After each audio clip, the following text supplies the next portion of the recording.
Thanks for tuning in to the World XP podcast. If you're enjoying the content, please remember to drop a sub, drop a like, and leave your thoughts down below in the comments. With that, we will see you guys in the podcast. Zach, welcome back. It's been forever. You bought a business and you got your own podcast studio. Like you've been making moves. How you been, bro? I've been great, Eric. It's great to hear from you. Great to connect. And yeah, been making as many moves as I can and looking forward to chatting with you and just getting things rolling again, getting back into the podcast game. I feel like I've been away for too long. I've had a lot of people texting me, asking me what's going on with that. Am I continuing it or are you not continuing it? Who knows? It'll be, I mean, you bought the equipment, so you have to now. Yeah. And you held me accountable too for this talk, for, our conversation. You're like, hey, are you going to get on? Are we going to talk again? And I was like, okay, now I have to. Because Eric's texting me, asking me if. Was that the deadline? Was that the deadline for you to get all your equipment in today? Yeah. Whenever you text me, I was really rushing. I was running back and forth. I was getting a lot of things done. But but yeah, I'm excited. No, it's wild how those little like triggers in life make you do think like it wasn't. I had no idea that you were doing this, but like in your head, you're like, this is a little trigger, and this is the deadline you set for yourself, and you did it. Yeah. So good job. It's also wild what the internet can do. Like we never would have met each other or still been connected if not for the internet. So it's crazy. Yeah, props to the internet. Whoever created it. Props DARPA. to you guys. DARPA. Well, it might be. It was them. That's a fact, actually. Really? Yeah. Wow. It was called I'm gonna get the name wrong, but they created it back for like military communications back in like the 80s, I think. And then by the time it went public, like the .com boom in the 90s, it had already been in use in small segments by the military for like 10 years. Wow. So what does DARPA stand for again? What's the acronym? Defense Advanced Research Projects Agency. Wow. So imagine what's going to come out in like 20 years from now. What they're working on that they've been using for the last 5 years. Well, that's the goal. That's their mission statement, is to look for weapon systems 25 years into the future. So the stealth fighter that got that they made his debut in Persian Gulf, the F-117, that fighter had been in development for like 25 years before they brought it out. So, and it was new technology in 91 when it made its debut, but we had already had the tech for like 15 years. Wow. Which is nutty if you think about it, which also is why some of the UFO stuff is like, let me preface this, that I think that there is a 0.0000001% chance that we are the only intelligent life out like in the galaxy. Like there's no way there's not something else. Agreed.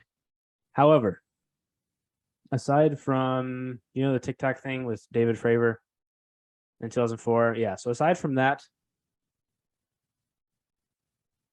I haven't done the research, but some of the like unmanned stuff that we're building, like there was just a full-on unmanned ship that's being tested by the Navy and somebody else. No crew, not one person on the ship, but it's like a whole ass ship. That's wild. So it has some sort of AI that senses that runs it. Yeah, it has to like. So it's probably controlled. And so, if they are releasing that now, that's been in development for like 20 years. You hear people talk about like the AI problems that are existing now. It's like for them to be testing stuff at that scale now, which means they probably solved some of the problems that no one else knows about, and then that gets you to like weird stuff in the sky. Like in the 60s, people saw like the Blackbird flying. Like, oh, it's so high and so fast, like has to be a UFO. But it was just top secret planes from Area 51. Right, and that explains a lot of the UAP culture going around now. Yeah, it does. That are, people are talking about that they see. And now even I enjoy listening to people's stories because it's no longer like you're no longer a crazy person if you talk about it. It's like, okay, now we have some legitimate people that have come out that are very reputable, that are very credible, that have talked openly about their experiences with things that they've seen from the sky in the sky. Yeah. That you're like, okay, there's no doubt that this exists. Now, what do you do with that information? Yeah. Where do you go with it? Okay, there's something in the sky that we don't know, that no government wants to talk about, that no one wants to release any information.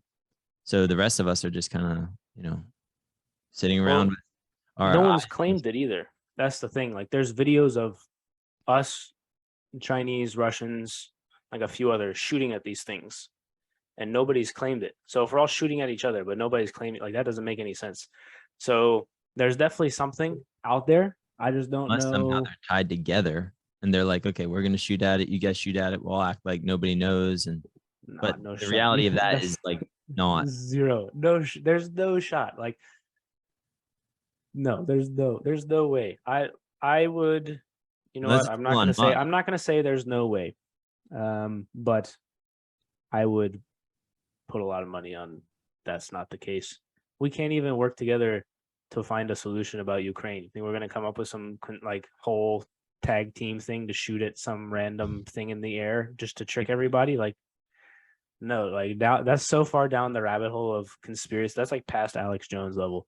I Yeah. wonder if saying that is going to get this like taken down. I mean, like, Maybe. why not? We're basically shooting for the stars today. We're going to talk about Tate, Alex Jones, UFOs. I mean, we might as well just go for it, right? Like, go. Yeah, we'll see. We'll see what the most egregious thing we can say is before we get taken down. Most controversial topics we can talk about without before we get canceled. January 6th.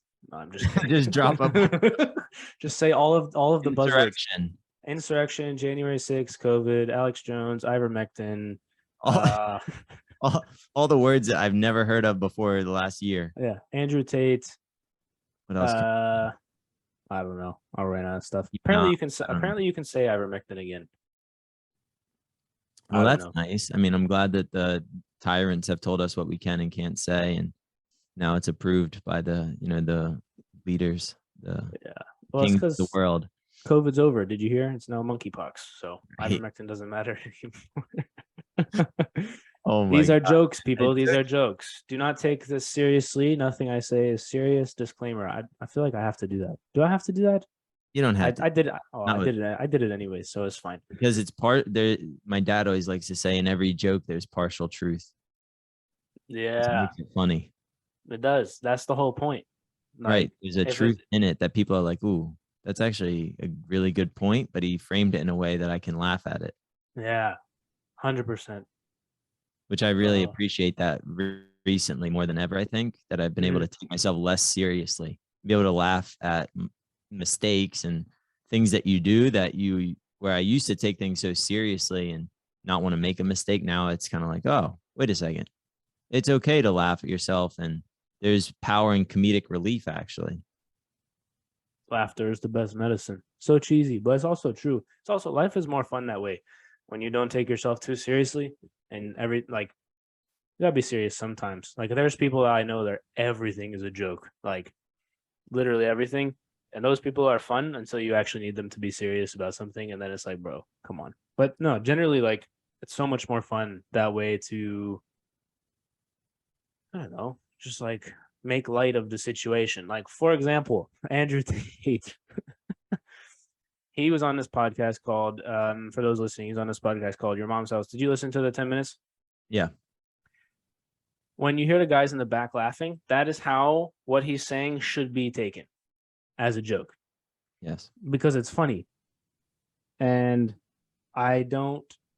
what he does is he speaks in these giant generalizations to become divisive, because some of it seems reasonable, and then other parts are like, that's horrible. And then so you have people saying like, yeah, I agree. And then you have people saying, no, I don't agree. And then it creates this like internet, like attraction. Yeah. Yeah, exactly. Action on the internet that people are like, ooh, there's discourse here. Let's listen. Yeah. So he's done this brilliantly, honestly. And now he's been banned from Instagram and Facebook and Twitter probably for forever. But which is basically ludicrous, because there's people that are saying much more abhorrent things on the internet that are allowed to do so and that are not Yeah. canceled, that are I mean, you have, you know, leaders of whole cults of people that are promoting violence and I don't know. The doing Taliban's on terrible Twitter. things. Yeah, there you go. The Taliban. That's a perfect example. And they're allowed to tweet out fatwas and get people, stabbed in the neck and all different types Yeah. of things. But Nah, it's very yeah, wacky. yeah. Very People should wacky. be allowed to share opinions on the internet, share their Hmm. ideas, and let people decide for themselves which idea is best for their own personal situation. Hmm. Shouldn't, yeah, remove someone just because you think that just because they disagree with something you think. Yeah, it's a bit weird. It's almost like what happened is because this wasn't really a thing pre Donald Trump, but I feel like what happened was the people in media who were doing like giving us the stories or whatever. Trump got elected, and I feel like they thought, well, we were trying to let them make their own decisions, but they've done this, and this is the dumbest thing ever. So now we can't let them do it anymore. So we have to take anything that we deem problematic away because last time we didn't do that. This is what happened. Yeah, yeah, and they thought it was wrong. And Yeah. my dad and I were talking about that the other day, and it's actually pretty interesting because I've heard this from someone else too, that a lot of the reason the cancel culture exists is because it's promoting a certain amount of masculinity. Not that masculinity is the only thing that should exist in the world, but it is important because it's biological nature for men to do certain things, and we all have our individual roles and we work better together. Men and Hmm. women work better together when we're doing things that we naturally would do without Hmm. the influence of a bunch of outside influence. And I read this really interesting article about Cosmopolitan magazine Hmm. where they basically did some research back in like the 70s, 80s, something like that. And uh, they learned that women tend to buy things more through print media, and that evolved into social media. And women didn't, say for example, on average, in broad generalizations, women didn't like, say, Donald Trump or an Andrew Tate because of the messaging he was providing, because it was whatever you want to say, pro male, anti feminist movement, whatever the word is people like to say. But the reason is because women tend to buy more things on via social media than men do, and so they want to keep their audience happy, so they remove these voices that are promoting men to be strong men and to be providers for their families and to go out into the world and win the battle and bring the rewards home to their family and take care of their family.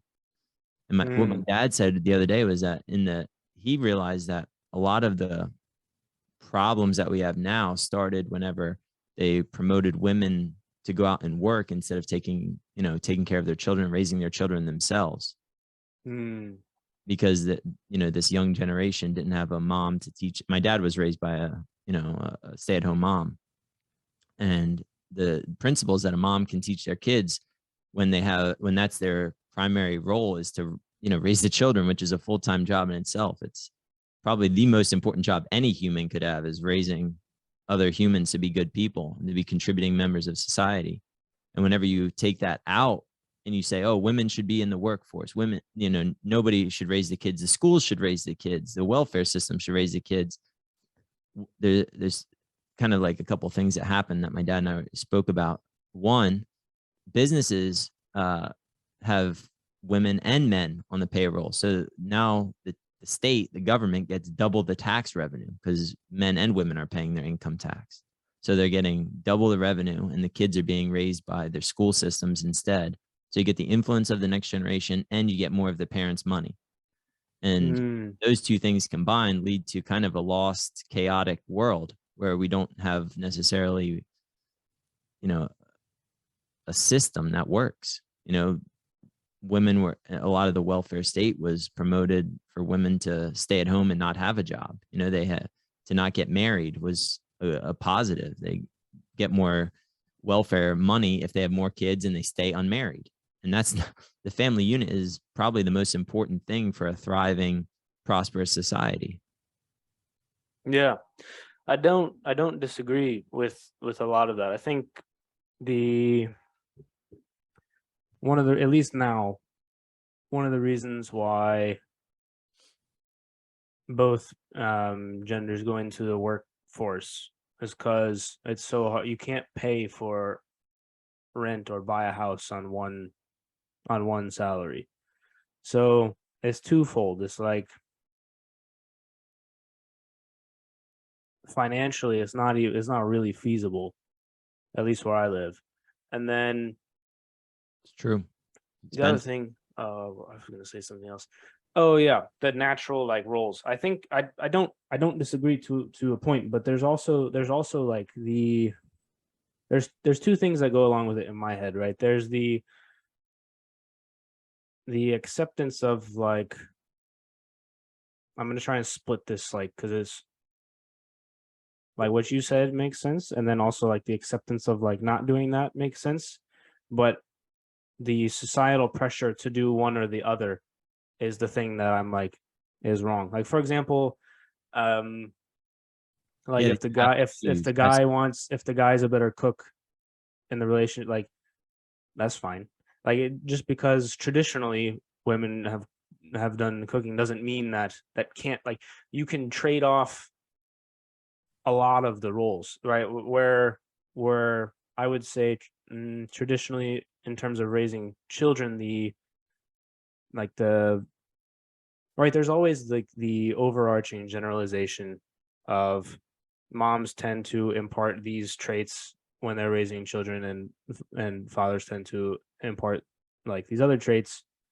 And I was listening to what was the guy's name? There's a child development psychologist. He was on Jordan Peterson's podcast, and I listened to it like a year ago, and he had a whole spiel about like the different roles that they play. And while that's true, you can also work within like those aren't rigid, which is where society's saying, we don't need to adhere to traditional gender norms, like has merit. Like both sides have merit. And I think it's important to recognize each of those in your own relationships for like when we were texting about the grocery store methods, like you take some and you shelve other ones, like. And so I think people have so the acceptance movements. This is the problem that I have with a lot of the tribalism stuff. It's like the acceptance movements have a lot of merit generally. Like if you want to take from a broader societal perspective, like well, I'll use gay marriage as an example. Like I don't like I think they should be allowed to be married. I don't care. It doesn't matter to me at all. It doesn't affect my life if two people who are gay go get married. It doesn't matter to me. But there's still like a traditional sort of gender role where you're like where like conservative people are like that's not marriage is supposed to be between man and women. And I think both can be true, right? You can have the conservative people say, you know what, I don't care that they're doing that over there, and then you can have these people say, yeah, maybe, but also this is how we're choosing to live. And both, I think, both can be true at the same time, and we don't have to pick one or the other. And that's where the tribalism gets very irritating to me. I'm not sure I'm articulating this nuance very well, but like, No, I think does that make does I'm that make putting it sense? together. Yeah, it does. Because ultimately your life is your life. You Hmm. can't, and I think it's kind of what we were talking about too, having the patience as a human being to at least listen to someone's story and understand that there are nuances in everyone's life. Hmm. Like I only know what it's like to be Zachary Gaudlip. I don't know what it's Yeah. like to be Eric Jennings. I don't have your experience, your life. I don't know what you've lived through. So I can only speak from my perspective, but I can also have patience enough to listen to your perspective and say, "Oh, okay, now I understand you a little bit more." Hmm. We may not agree on everything, and I can guarantee we don't agree on everything, but that's okay. We can still be friends. We can still do business together. We could still do anything together. We can play soccer together. We could Hmm. do anything, even though we don't agree on everything. And that's where I think a lot of people is, like you said, the tribalism, and there is a toxicity in tribalism of, okay, this person thinks that, oh, well, then I can never be friends with them. Like, take for instance, even a vote. you're not allowed to vote in primary elections if you're an independent. Mhm. Why is that? Yeah, it makes no You know what I sense. mean? Like, why are you forcing us to pick a side? Yeah. That goes against the Constitution, in my opinion, and against what the founding fathers had as an idea. It doesn't make sense to say, okay, well, if you and you can still vote whatever you want, but they're literally forcing you to pick a side and say, okay, Mhm. are you going to be a D or an R? Are you going to be red or blue? Mhm. And then unless you do that, unless you can, agree to those terms and conditions, you're not allowed to vote in a primary yeah, it's the primary, Yeah. right? The first one, the first Yeah, it's the election. primary. Yeah, the primaries. So you're not allowed to vote in those unless you pick a side. That doesn't make any sense. No, Why should we it have to doesn't. pick a side? Yeah, no, I agree. I want to expand on the thing about being friends or not being friends. It's not. It's past that, and it's the, in my opinion, anyways. It's past the that part. It's the fact that there's so many things. So, all right, I'm gonna try and take this apart. There's like four like avenues of things. The first is that there's so many things in the world, and everyone feels like they have to have an opinion. So it's easier just to pick the checklist of one of them, and so that creates a situation in which people don't, in which the thought required to actually solve a lot of these issues does not take place.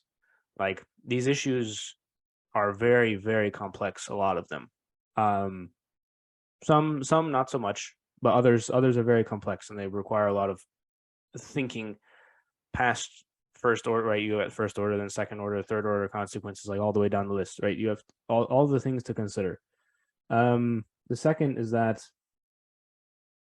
because that's the case, it's easier to avoid the conversation with somebody who doesn't agree. So that's to your friend point, but it's not, that's like a symptom of where we are rather than, I think, people. Because if you talk to somebody and you don't know their politics, you're going to treat them like most people, just be cordial and it'll be fine. So the And at the same basic time, the that doesn't solve anything. correct, but the basic decency is where the ground floor has to be. Like if we don't have the basic decency at all, then we can't go anywhere because then you're not having the conversation in good faith. So that's the third one. You have to have the conversation in good faith that you're like that both people are trying to solve the problem. Because if one person thinks the other person isn't being genuine or doesn't actually want to solve the problem or whatever, you're not going to get anywhere. And then the fourth thing is, I don't know, kind of compounds them all, but people have to, and this kind of goes to what we talked about earlier about just giving the information and letting people decide what they want rather than picking and choosing what information is disseminated. There's no time to for a lot of people to really think about these things.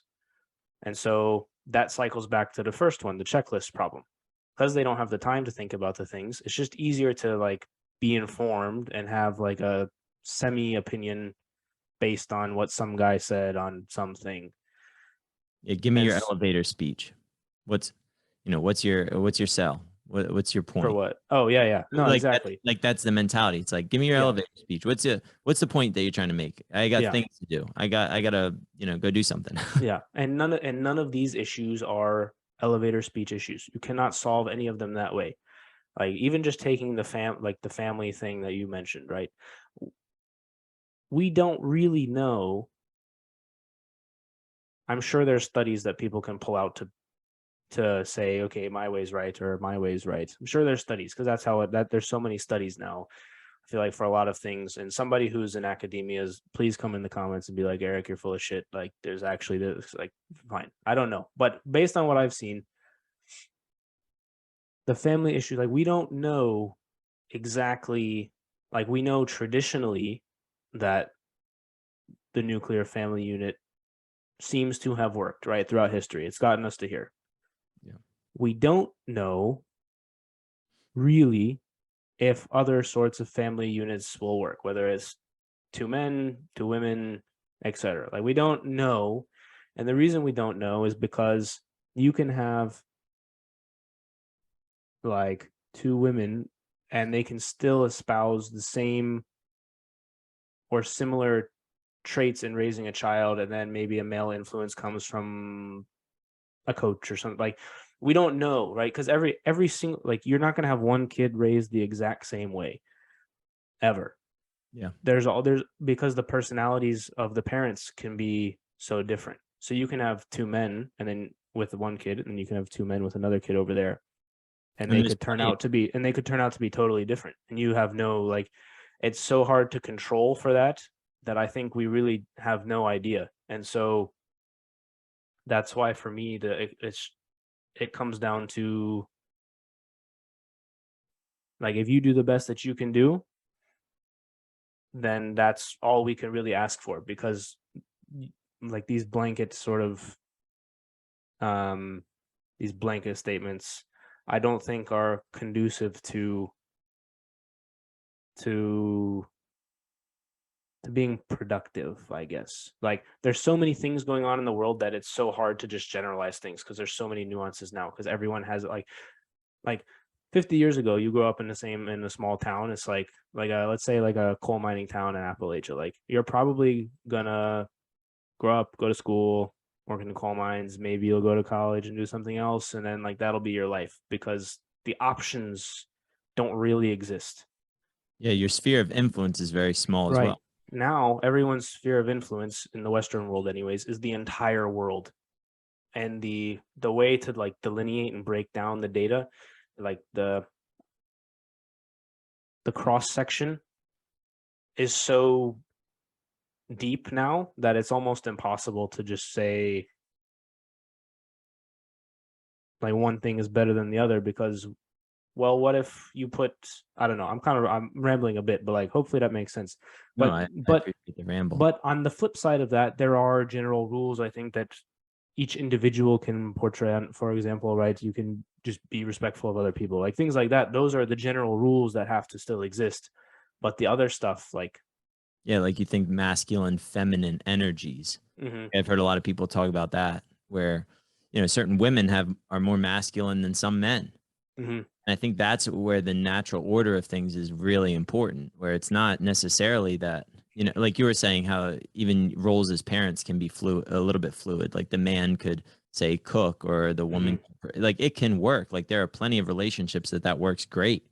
And I think what it comes down to is an energy balance of both.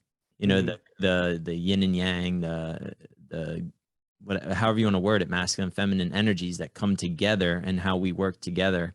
Regardless of who carries those roles, I just think that traditionally, and like I said, on a broad scale, on like if you were to take the whole world and delineate it into like one study, it would say that men should be, or are usually more masculine. The woman is typically more feminine. But there's, like you said, there's a lot of nuances. There's an individual basis that you can't say that's in every case. Of course not.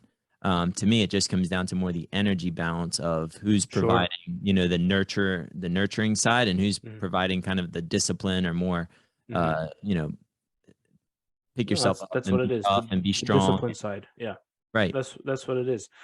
But you are still right. So that's I guess the point I was trying to make was, like, the generalities can be right, but people have to figure out what works best for them. Because someone will And the say nuances are right. right. Someone will say a general statement, and then the response will often be like, "Well, that doesn't apply to me." It's like, well, that's fine. It doesn't have to.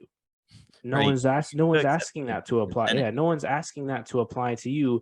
And just because it's a general, like, this is generally how humans work, also doesn't mean that your way is wrong. And that's why I think people struggle with a, I don't even know, with a, just somebody who, I don't want to say Tate, because some of the shit he says is fucking wild. But like, that's what people. He goes off on I think sometimes whatever conversation he's in with whoever people, kind of he'll take liberties that he wouldn't take with other people, which is natural for everyone. Some people, Yeah, but just the point I'm trying to make is generalities exist, and that's fine, and they don't have to apply to you. And just because they don't apply to you doesn't mean that that's wrong. Like, right. Just because society is like generally humans are a certain way doesn't mean that you can't also go do the other thing. And that's where all the acceptance movements, I think, have a lot of merit. It's like, yes, that's true. Just because most humans are in heterosexual relationships doesn't mean that you can't or shouldn't be able to enter into a homosexual one. And that doesn't mean that you shouldn't have the same rights or anything else that everyone else has. But at the same time, understanding that most people are not like that, it has to go both ways. So I think we'll swing back at some point to like more of a you do you, I do me. And Hopefully, mutual respect. fingers crossed. Yeah, I think I can already see it happening in my small community. I mean, I see hundreds of people a day in my store. And the thing that kind of is troublesome or concerning to me is whenever for instance, I met a couple the other day that are first generation immigrants from Romania. They moved here in like the 80s. The husband came Escaping over. Andrew Tate. Right. Well, escaping communism is why they came. Oh yeah, that makes more sense. They left. Yeah, I don't even know if Tate was born when they came here. But anyway, they left Romania and they came, and the husband came first, and he started to make a life for himself, and then he went back to Romania, brought his wife here after he had kind of established himself, and they did everything the right way. They learned the language, and this was in the 80s. This wasn't even like 100 years ago. This was 40 years ago. Mhm. And what's really interesting to me is that I was chatting with them, and I was like, so what do you think about our culture as Americans right now? And they were like, well, it's scary because it reminds us a lot of what we started to see in our country back in the 80s. You know, whenever people go out into public and they check their shoulder before they say something that they really believe in, you know, they look over and see who's around, who's listening. They said that's what we started to see in our country. And that's the beginning of socialism and then communism, is whenever people are afraid to speak their mind out of being called a name, out of being called, you know, whatever it might be that goes against the political correctness of the situation.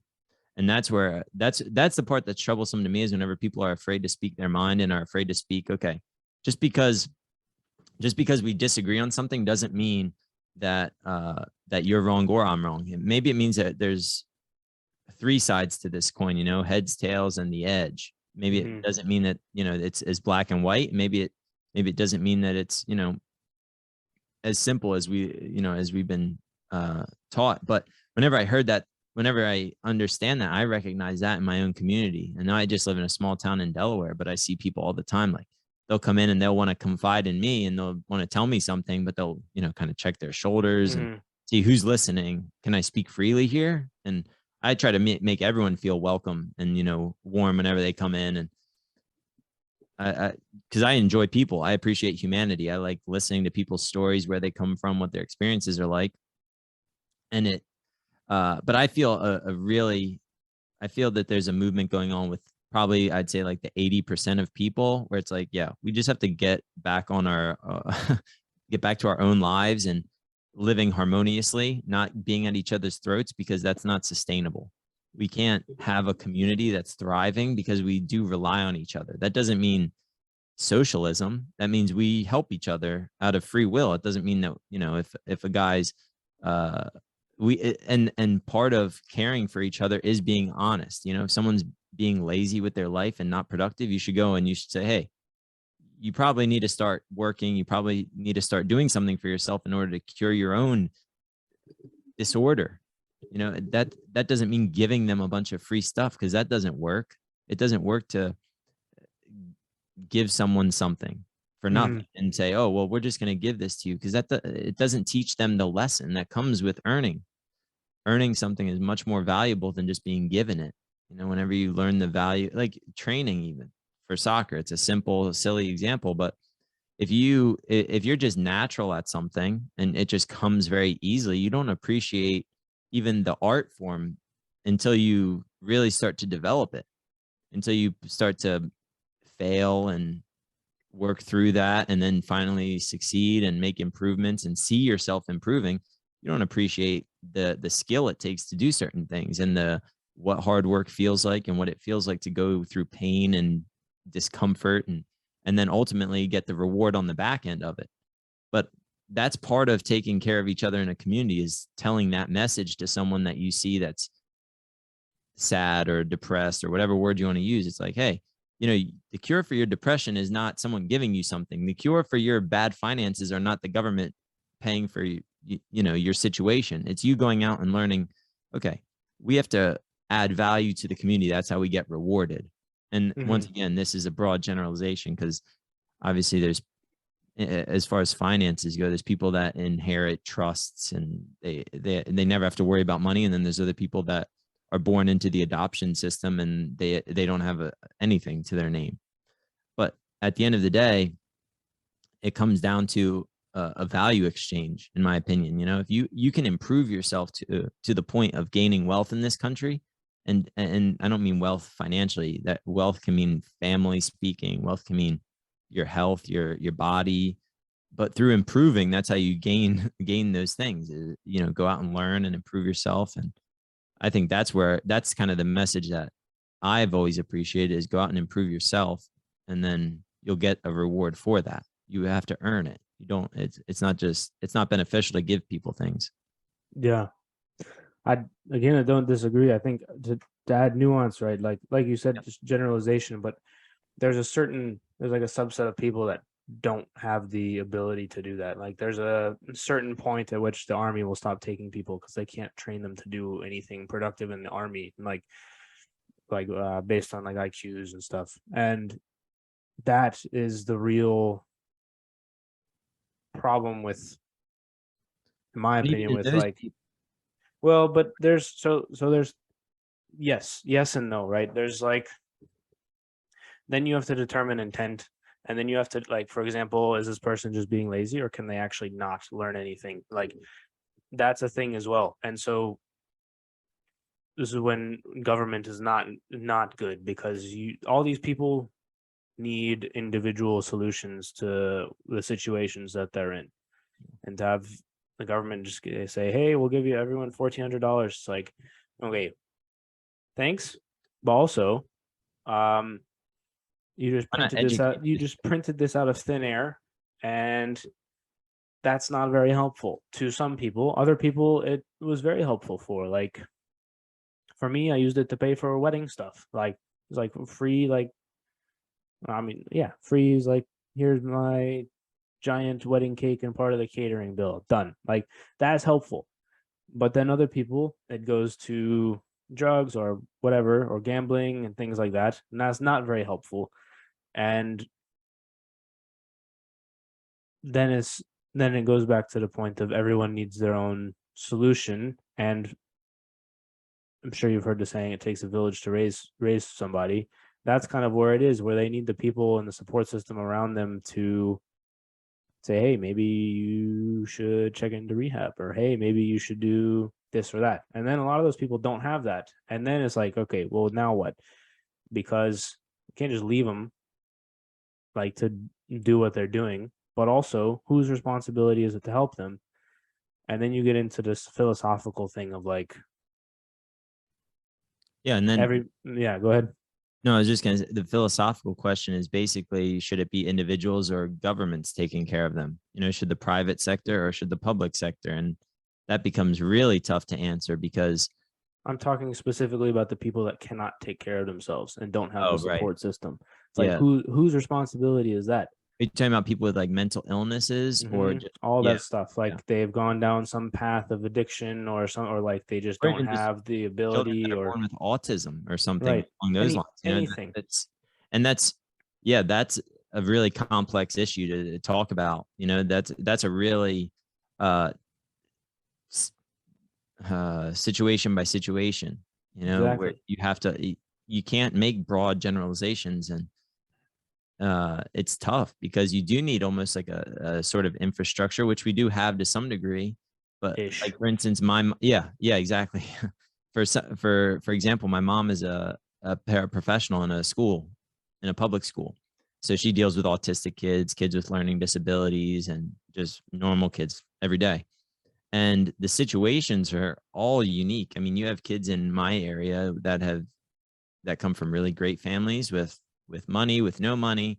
You have kids that come from really bad family situations, kids that come from every type. So how do you make broad steps on that? It takes an individual basis, and that's where the idea of helping each other and actually contributing to your community, not asking for everything, but actually going out and mentoring kids in your free time and spare time, and that's a contribution to society. That's a helpful, valuable tool that people can do based on their own experiences, and they can give back and say, okay, from my experience in life, this is what I learned. That's why I always value like the Boys and Girls Club, and whenever you have people that have been successful go back and give to those communities, not with money, because money only goes a certain way, but actually education wise, where they go and they develop relationships with kids, and they say, okay, this is my path.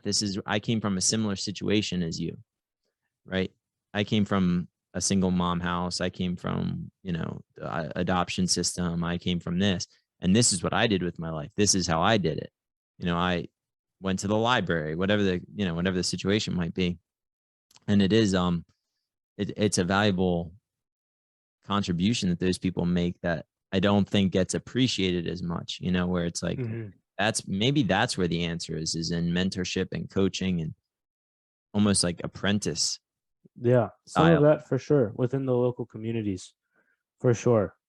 Right. So this is where this is slight soapbox for me. This is where somebody like you and then somebody on the left will just clash immediately, because they'll be like, "Oh, government needs to help somebody," and your default is people need to help themselves, and like both, and like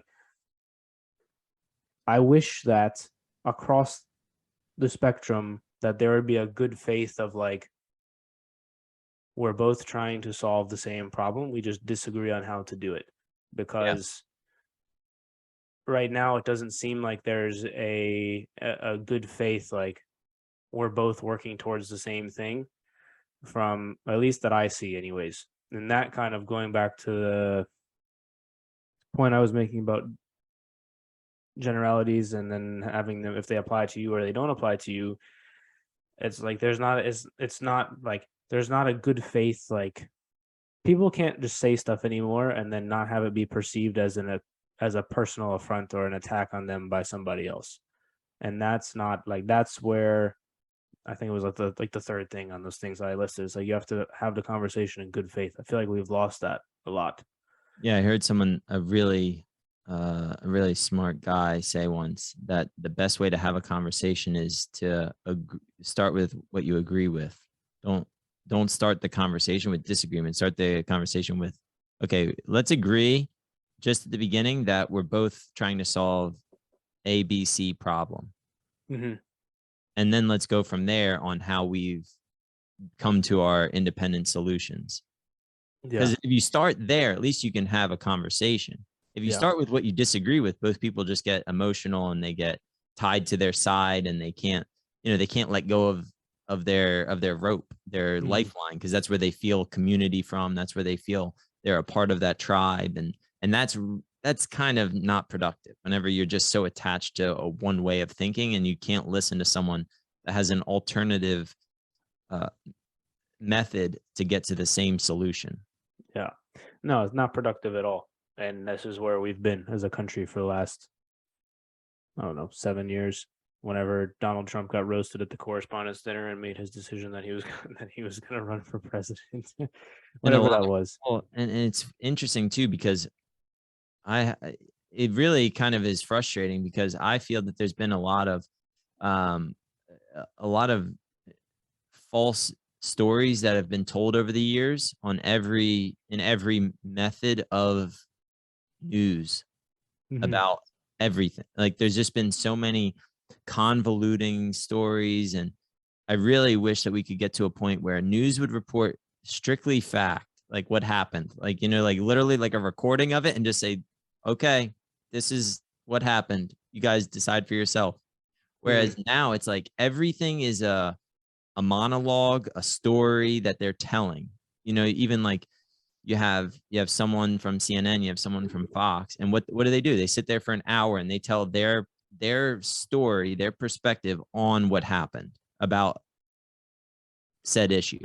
Yeah. And I don't think that's productive, especially when they don't start with an agreement. Their monologues always start with, well, look at what so and so said on the other news network. And it's like, okay, now you're already pitting people against each other. And I get it. That's their business model, is to get eyeballs and to, kind of divide people to Yeah. these sides. And I don't know. I don't think I think a lot of the world is laughing at our society right now, because a lot of the world, even though they may disagree with us, they, like, for instance, there are countries in Europe that the culture doesn't really disagree with each other. There's Hmm. kind of like said norms, and even like we have friends from Sudan, and there's a big uprising in Sudan right now against the government, and the government is extremely corrupt, like to the core, but it's a very small group of people, and the outside society, 98% of the people all agree that on certain issues, on certain things, and Hmm. there's a unity, but they just can't infiltrate that government because they have all the guns, they have all the all the military, Yeah. like, it's literally a force, and the people are kind of rebelling against that, trying to overthrow the 2% of people with all the military power. So it's like, I see that, like, that's unity. They have a common goal that they're all trying to work towards, Hmm. and I don't know if we have that right now in America. I don't know if we have a one thing that we're all trying to get to. It just seems like there's kind of like vague ideas of what we're going for, but it's not really like you know it just doesn't seem like there's one common goal that we can all unite as Americans to go against, if that makes sense.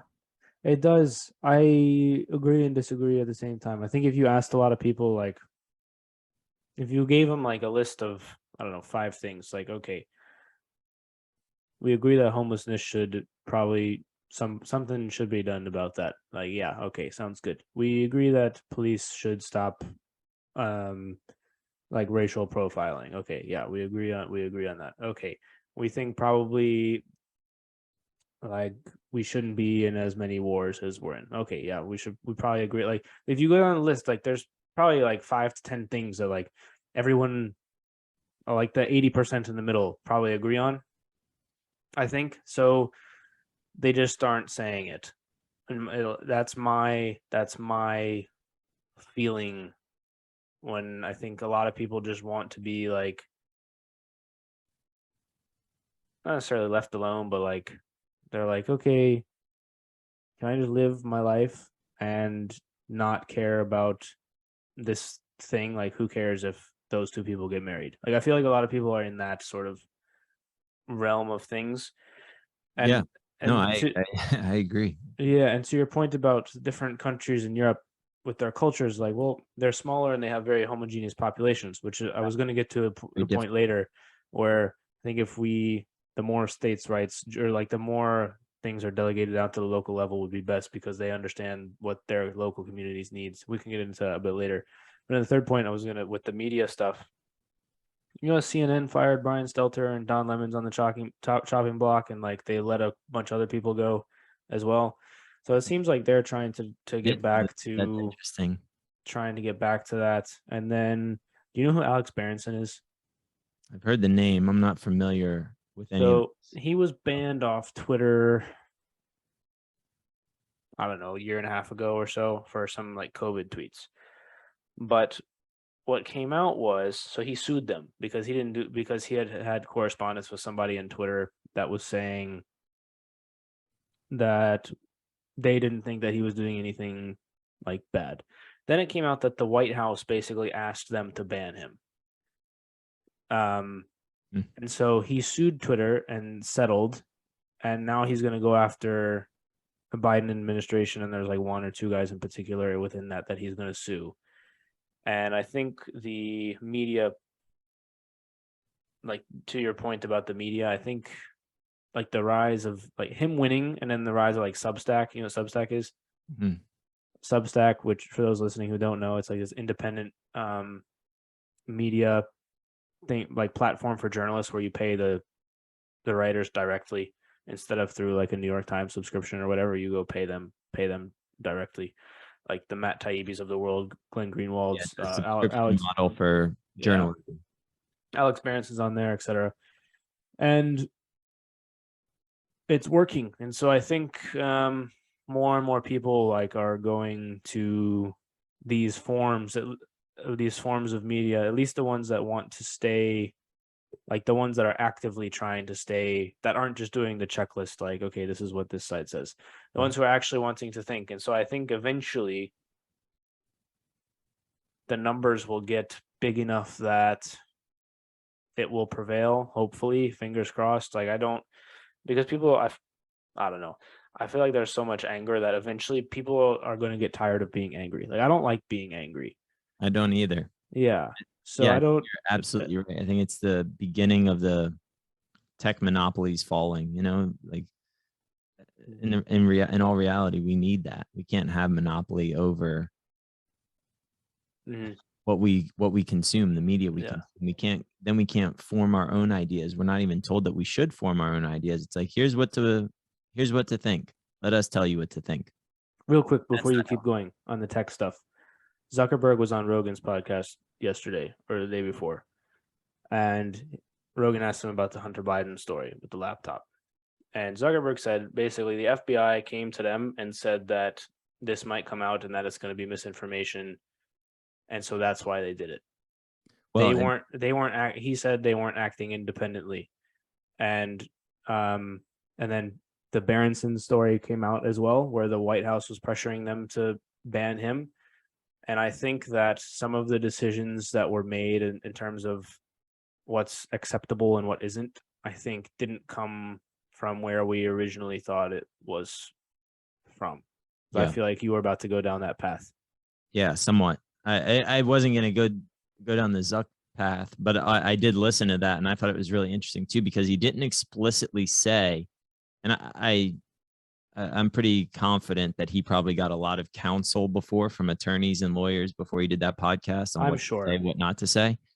Yeah. And he For did for in that in that part. particular, yeah. Yeah, exactly. And that part was really interesting because he said that they had warned them that information may be coming out that meets this criteria, this criteria, this criteria. He didn't explicitly say, like, they told us that this thing about Hunter is going to come out, which, Yeah, yeah. is, I don't know. The FBI, I think, has lost a lot of trust from a lot of people for quite a long time. I don't know how much people have faith in the FBI anymore, or Mhm. if they ever really did. I don't know. I haven't been around long enough. And like, it's interesting to learn about, but I was going to say about the kind of the strategic point of view on this, like the censorship side of things, where, you talk about these, we were talking about the tech monopolies and how they kind of have taken over. I think what's interesting about Tate specifically is that it seems to me that this is a strategy on his part to almost destroy social media as we know it, and to create some sort of, maybe not an alternative social media, but an alternative, like, I don't know. I just see this becoming a bigger trend, and, getting canceled, but drawing such an attraction to you of, what you're saying, what your message is, that you can then go anywhere and people will find your stuff because you're so influential and you have such a pull that people just want to hear it. And so it kind of, and I believe in the free market. I believe in free enterprise. I believe in, capitalism. I think it's the best system that we have. I don't think it's perfect. I think it's the best one that we have. And ultimately the market will speak and tell these media platforms, hey, we approve of what you're doing, or we don't approve. And that's kind of the more optimistic route of, I think that this will eventually, we're going through a weird period of time right now. And I think long term, we're going to be okay. Like, time will go on. We will still be able to have our conversations. And ultimately, I think the media, the society will, decide what's acceptable, what's not acceptable. Yeah. Yeah, I agree. I don't know if that was his because he moved over to Rumble, I think. Tate did. Which I is don't know. interesting. Yeah. So I don't know what he's doing. Like I don't pay that close attention to him, but I pay enough attention to use him as like a marker on what different companies are doing and how different people are reacting to different situations, if that makes sense. Like Yep. um Yes, I don't really know. Like, I don't Yeah, know and what I don't know what he's up to. I feel like I don't he's know. kind of a he's kind of a secretive guy to begin with, it seems, but That's fine. He's like, it's but interesting. yeah, he like his whole thing is like a lot of the I don't know. My opinion on him basically is like he's done a very good job to make himself a lot of money. He says some things that are valid in terms of becoming financially independent, where he thinks like money and governments are going, things like that. And then then like stuff about relationships and whatever, like I could take it or like it's not Yeah, it's definitely like not gospel.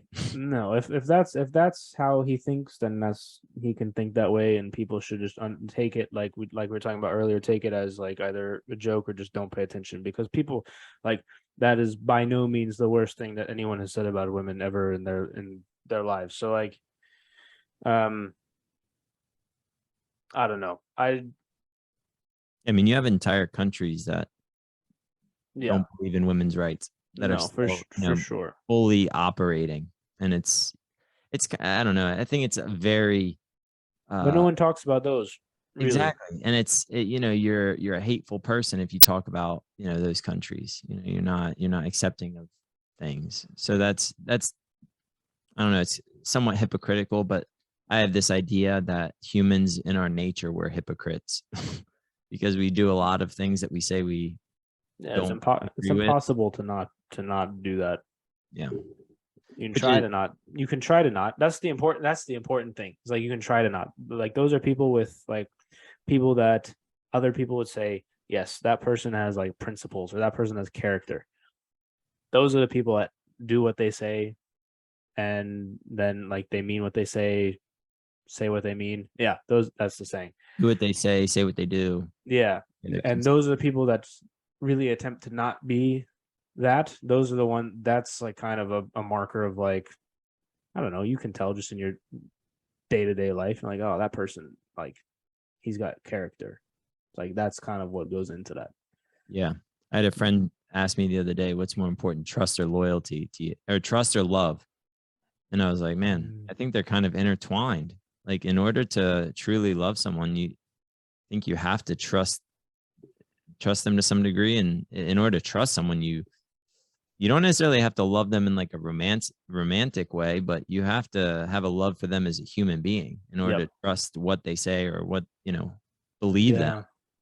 So I don't know. It's an interesting question that made me really think. Which one of those? I mean, obviously, I value both of them, but it's No, I don't know if you can separate them. I don't think so either. I agree with your synopsis of what you said. I think that sums it up perfectly. I think a lot of things are like that. I do real quick want to go back to the changing landscape of stuff because I talked with Professor Davidson. We're talking about the war in Ukraine and then China, and I was like, feels like we're in shifting eras. And when I said it at that time, I was talking specifically about entering into like a new potential new Cold War or something like that. But it's also true for how we consume media, how global currency is going, right? Crypto and things like that. Mhm. How like all sorts of stuff that we can't even think about yet. It's like things are like even like barriers to entry for business or like everything feels like it's more accessible but also less accessible at the same time. And I wonder, I don't know. I think we're going to be in for a rough bit while people figure out how this is all going to work. There was another, I was talking to somebody about this like not that long ago, and there was another example within that I had. Oh yeah, cars. It's like, so what are we going to switch to electric cars or like everything that we've built to this point is looking like it's going to just have a major shift, and that's really, it's not worrying to me, but I feel like for a lot of people it's very worrying because change people don't like change generally. So Yeah, it's that's a really the climate, electric vehicles, all that stuff is really interesting to me too. But as far as a changing landscape, even financially speaking, and Just everything. yeah, If you think the way we consume, remote work, right. like And everything. how effective is that for a lot of people? You know, how effective is it to do work in your pajamas from your house? Probably not that effective. You probably aren't going to do as good of a job for I don't know. I like it. I mean, you like it, yeah, but are you as good as if you go into, an office and that type? That's what I mean is like, and companies look at production. Like Mhm. employees don't look at production. Most employees don't really. They show up, they do the bare minimum and expect the maximum, and that's kind of how it rolls. But as far as and this is kind of a new perspective for me with traditional business is looking at it like, okay, if we didn't produce the same numbers this month and we're not doing as well, we have to change something. And I could imagine that on a big scale, if you have people that are, shooting TikToks while they're doing meetings or whatever it is that people do from home, you're not going to want to keep those people. And you see that with Tesla and Facebook and or Meta, whatever the company's Mhm. called now.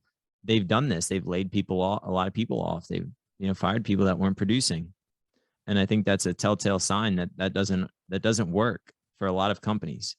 What works is being productive. However, some people it works great. Some people they need their space. They do better work, from home or because they can have time. They're not distracted by phone calls They don't or have the commute. coworkers. Yeah, they don't have the commute. That's a whole nother. Yeah. Um, I do think it's interesting talking about like currencies because our government the last 3 or 4 years has created more money than they have in the past however many 40 years, whatever it is. More than I thought it was ever. I thought they had printed more in the last. I thought they. Yeah, maybe I ever. don't remember. It was like they've printed more in the last 3 to 4 years than ever. Or something crazy like that. Yeah, and whenever you produce something out of thin air and you make it rain, that all loses value. And a lot of people, all that does on a business, for example, because everything that you buy comes from someone's business. Every Hmm. product, every service is commerce is the backbone of the economy. So you can and whenever you produce money, it lowers the value of the currency. This is very simple supply and demand, Hmm. and that's going to just raise the price of everything. It doesn't change the scale, but people's buying power is less, so they Yeah. can't buy assets that gain value because those things are way more, and the only people that can afford them are people that already own them in a lot of cases. Like homes, like a lot of people aren't going to be able to afford homes the next couple of years because, well, they're all owned. They're Hmm. all owned by big corporations. Like a lot of homes are owned by these um, uh, real estate companies as opposed to individuals, Yeah. and that's not healthy for for independent families to grow Hmm. and to a lot of people the largest amount of money they ever spend is on their house. And if you can't even buy a house to own yourself, if you just have to rent your whole life, I mean, there's a lot of different ideas behind that. People care more about financial, um I guess you could say independence, being financially independent, than they do buying a home per se. Like they could travel or spend that money in other ways and just live, rent. They don't really care. Hmm. But as far as from just creating success for yourself in general, it's much harder. Like you have access to a lot more information, but because that side of the funnel has made become so much bigger, there's the people that already own those things kind of are like, yeah, I'm going to make this more and more and more expensive because so many people have access to look at. Just take like artwork for example. Like I've been looking at artwork and collectible cards just as investments, Hmm. and it's very interesting because now it's a lot harder to even buy these things. There's a lot more access. You can look at a lot more, but the prices go up because people are like, well, now that there's this much more demand because the market has opened, there's a limited supply. How much can I charge for it? How much, I they can charge whatever they want, and someone will either buy it or they'll just retain the value that they already own. So I don't know, whenever you create money and give it to people that don't earn it, I don't necessarily think that's a sustainable thing long term. It might feel good in the temporary, but that money always flows up because people that have Yeah. money, the reason they, people that, most people that have, I saw statistics that 60 to 70% of millionaires in America are first generation money. They've made their money themselves. They did not inherit anything. And to me, what that says is financial literacy. Those people are financially literate. Mm-hmm. And if you're born poor, that's not your fault. But if you stay poor in America, I think that is your fault because there's so many resources that you can go out and at least learn how to start. Like you don't have to stay at work. Like I worked putting beach umbrellas in Rehoboth. Mm-hmm. I worked at restaurants. I worked at outlet centers. I've done everything. I've run summer camps. I've done so many different jobs, making below minimum wage, working only for tips, doing that kind of thing. But those are all learning experiences. You don't stay there for the rest of your life unless you, you want to. I mean, I don't know. I feel that if you stay where you're at, that's your fault in America. Mm. There's opportunity to at least build your skills and do better than where you're currently at if you put forth effort. Yeah, for sure. In some countries that doesn't exist. Like whenever I lived in Germany, people were told at 16 what they're going to do the rest of their life. And it's just culturally accepted that that's what you do. If you work at the BMW factory, that's what you're going to do. If you're going to be a teacher, that's what you do. And they give you a kind of like an exit exam when you're like reaching the end of high school. And it's like, okay, this is what we approved you for. This is going to be your job. You're going to be a baker at the deli or whatever. So it's so organized, the Germans. Machine. Yeah. All right, Zach. It's been like an hour and a half. Dang, really? Yeah. Got on here a little after 1. It's 2:30. You want to talk about soccer at all? Oh yeah, let's touch on soccer real quick because the Liverpool results came in. They beat Bournemouth 9-0. Painful. City were down 2-0 to Crystal Palace. Haaland scored a hat trick, and then I think Bernardo Silva scored, so they won 4-2. Yeah, soccer's looking weird, man. The landscape is, I don't know, United as well. Who knows? What do you what are your thoughts on the opening couple games in the Premier League? I haven't watched any. You haven't watched any. No, I Do mean, you even like soccer? So that's a complicated question. I don't like the industry of soccer in a lot of ways, but it is what it is. I'm sure you can understand that perspective. Yes, too. very much so. So I can't watch like MLS. I can't watch USL just because I just can't watch it personally. Yeah. But as far as European soccer, I don't carve out the time. I mean, I'm working a lot in the store now, so I don't prioritize it. I love soccer. I enjoy it. I do some, mentoring of kids and training of kids that I try to give back to here. Teaching them what I've learned, like from a lot of experiences that I've had. I try to, impart some of that to them. But as far as watching it, I don't do much. I'm interested in what you're doing I see, the World XP soccer, and get your shirts, you sellouts. I'll have to get one of those. Yeah, I'll bring one to Delaware. Okay, sweet. I'll rep it. Remind me. What's the sign? What's the one on this one? Right? Yeah, what's that?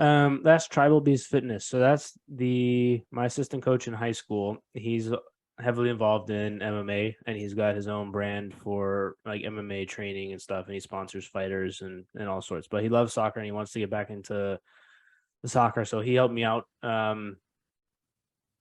with made it very easy to get like all the shirts that I've got. And so he put his logo on it. I put mine on it. Very simple. It's good stuff. Yeah. How do you find the creating content for the soccer content? How do you find it? Is it productive for you? Do you feel like a good return on it? Yeah, I'd say so. I went to a field. I don't even mean, obviously I don't mean like financially. I just mean no, like, for sure. like fulfilling. About a month ago, I went to a field to play pickup, and there were 4 guys there doing one of the drills that they had found on my page. And I knew it was that. It was because it wasn't very generic. There were like little tweaks added that a couple of the guys that I train with, like it's kind of like trademark, but not really. And I recognized it immediately. I was like, oh, that's so it's working. So yeah, I'd say so. That was a really cool feeling. Um, yeah, I'd say so. I get messages here and there. It's also just like just how to train for like there's a lot of really good young players in this area, like high school age, that follow the page, and they don't have a lot of the coaches are really good as well, but they don't have the